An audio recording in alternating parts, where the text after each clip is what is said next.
Hello everybody and welcome back to another video. Today I am going to do what I said I was going to do on Tuesday. I'm going to talk about this topic that I've seen tons of discussion about online. Basically, the question of whether or not there are some issues with the way that the monthly regional tournament format has been structured, and whether or not it gives certain teams inherent advantages and disadvantages.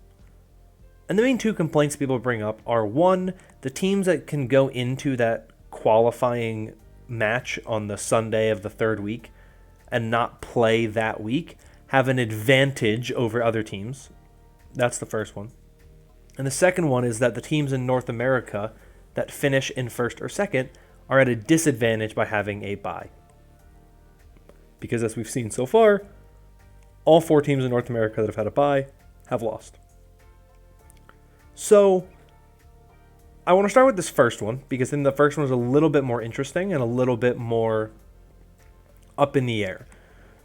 Because the big thing to look at is, how have these things been played out so far this season?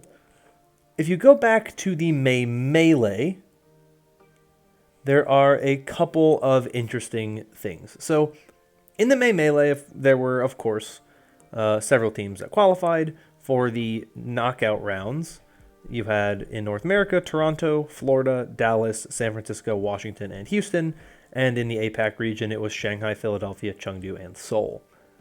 In North America, Houston and the Dallas Fuel both did not play any matches in that final week leading up to those Sunday qualifier games. Dallas, of course, beats the Shock and then beats the Outlaws. So they played each other. So there, you can't really use the Outlaws' loss in a sense like against this kind of notion, because they played another team that had a week off. But then you go to the APAC region and you had two teams that didn't play in that week leading up to the qualifiers, and that were the Philadelphia Fusion and the Chengdu Hunters. Chengdu Hunters were victorious over the Seoul Dynasty, but the Philadelphia Fusion lost to the Shanghai Dragons. So when people look at the June Joust and they look at the fact that the Shanghai Dragons were victorious over the Seoul Dynasty and the NYXL were victorious over the Hangzhou Spark, and you look at other teams in North America that did well without having to play that final weekend, potentially, like Atlanta, they didn't play, they end up moving on.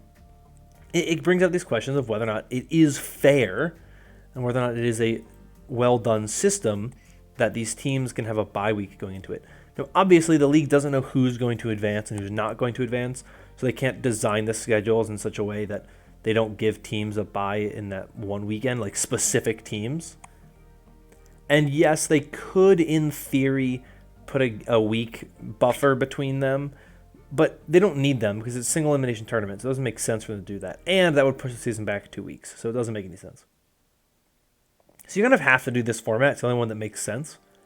But I think there's a lot of recency bias and a lot of kind of bias towards what we've seen so far this season, to people kind of trying to justify what's happening by looking for something that really isn't there.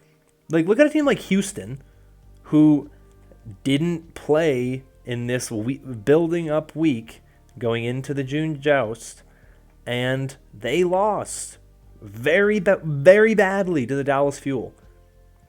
Because in hero pools especially, the meta doesn't really get defined very easily and very quickly, right? With how much the meta, especially this season and this tournament cycle, it was every single week it was a different meta, right? So really there is no inherent advantage to having a bye week, because they didn't know what actually worked going into the June Joust, right? Whereas a team like the Hangzhou Spark, you look and you say, well, they were good against the Valiant and the Hunters, but then they get completely destroyed by an NYXL team that had that extra time off. But I don't think that it was New York having time off that helped them. I think the Hangzhou Spark played poorly. And, like the Shanghai Dragons, and they beat the Seoul Dynasty. Shanghai just completely outmatched the Seoul Dynasty. And the Atlanta Reign had a better read on the composition. Now, the Atlanta Reign, definitely a team you could argue utilize that extra week that they had to really go hard and kind of master some compositions that we didn't even know if they were good at, like the Winston compositions, and then they pull them out and look really, really good on them. And so that's a team that definitely put in some time and some effort and that extra week off that helped them out. But is that the only reason why they won? No, that's ridiculous. It's ridiculous to say that these bye weeks are the things that are like giving these teams wins. Bye weeks can help, especially with a team that's struggling or a team that kind of needs that extra little bit. But like, take New York, for example, right? New York didn't even know that they were going to be in the knockout tournament until the day before it happened. So, like, yeah, they could have an extra week, but they didn't know they were going to be in the tournament. They didn't even know who they were going to play, nonetheless, right? I guess they could have guessed if they made it in, they'd most likely get in as the 4, so their best bet would be to most likely prepare for the Hangzhou Spark, right? Because you'd think they're the most likely opponent. But, like, New York had no way of knowing they were going to be in the tournament, right? Hangzhou just didn't play very well. Hangzhou didn't look good. Their read on the meta was strange, and they were running weird compositions, and they looked out of sorts, and New York looked kind of good in that one match. So I don't really think there is this problem or this inherent advantage to having this bye week leading up to that. I think in APAC, the problem will certainly look worse because it is such an easy way to get in. You just have to win one game and you're into the tournament. So it really is something that just like doesn't really feel as strong like in NA. Like if you want to get into NA, you either have to win 2 games or win 1 game but have been one of the best teams in NA in that specific tournament cycle. And so it is very difficult to say that there is an inherent advantage with the way that the system and format works. But the thing with APAC, and the problem with APAC, is just that there's not enough teams. And so teams are able to get into the tournament by winning 1 game, and it's, you know, that system favors upsets a lot more than a system like NA where it's a 2-game bracket, basically. If you're the underdog, you have to win 2 games to get in. And it's very hard at that point to get in. Which is also part of why I think the NA teams are going to find a lot more success in these monthly tournaments, because they're the teams that have to actually go through and play a lot more opponents. I think that is more of the problem than the way that the system works, where you maybe have these bye weeks that benefit you. The other question, though, is then, is there a disadvantage to being a top-seeded team and having a bye in that first round and not playing anybody and then having to play your opponent the second time around, and they've already had a match to basically warm up? And that one I think is a little bit more solid of a theory, and I think there is a little bit more potentially there that supports that idea.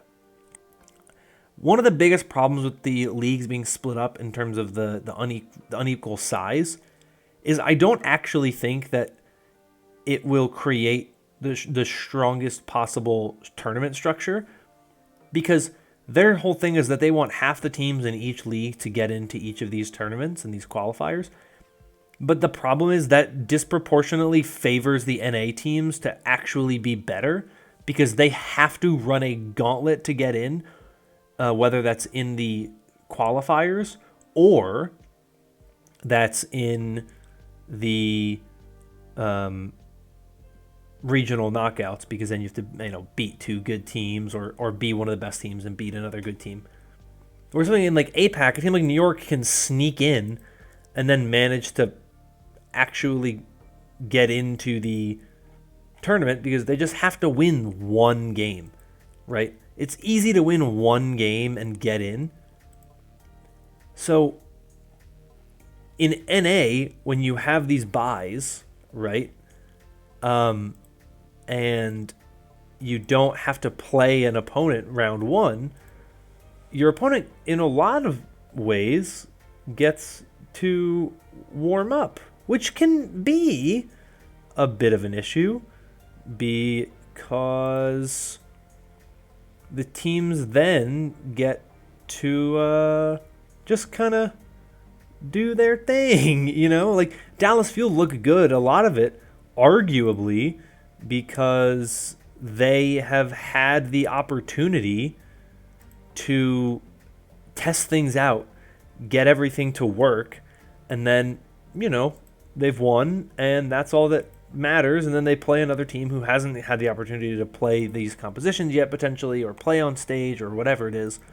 They haven't had the opportunity to pull everything out.